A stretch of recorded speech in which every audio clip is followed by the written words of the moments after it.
دوو خوێندکاری زانکۆی کارنگی مێڵن لە پەنسیلڤانیا ئاپێکیان بۆ ئاماری کۆڤید 19 لەسەر تاسەری جیهان دروست کردووە بە کلیکێک لەسەر نەخشەی هەر وڵاتێک زانیاری لەسەر توشبوون و مردن بەهۆی کۆڤید 19 پێ دەڵێت.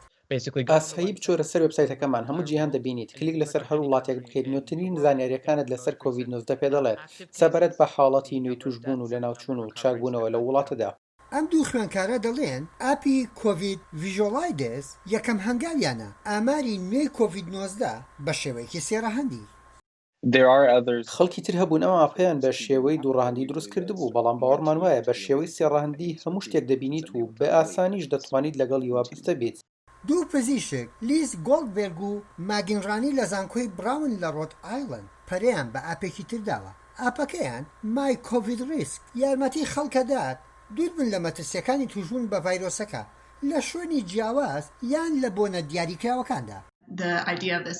بیرۆکەی ئەم ئاپە وایە بەر لە چوونت بۆ هەر شوێنێک دەتوانی دەو شتانە تێبگەی کە ڕوبەڕوو دەبنەوە وەک ژمارە و خەڵکانەی لەوێن یان ئەگەری بەکارهێنانی دەمام یان فراوانی شوێنەکە. لە دوای ئەو زانیاریانە بیرۆکەی ئاستی توشبوونت بە کۆڤید 19 دا دروست دەبێ.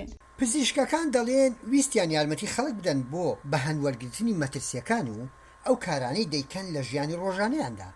وەکو پزیشکی فریاکەوتن بەردەوام هاوڕەکانمان و ئەندامی خێزان پرسیاری ئەوەیان لە بنو لیز دەکرد ئایا ئەوە بکەین یان ئەمەیان گونجاوە بیکەین هەوڵماندا باشترین هەڵسەنگاندن بکەین لە ڕێگەی ئەو زانستەوە کە دەیزانین.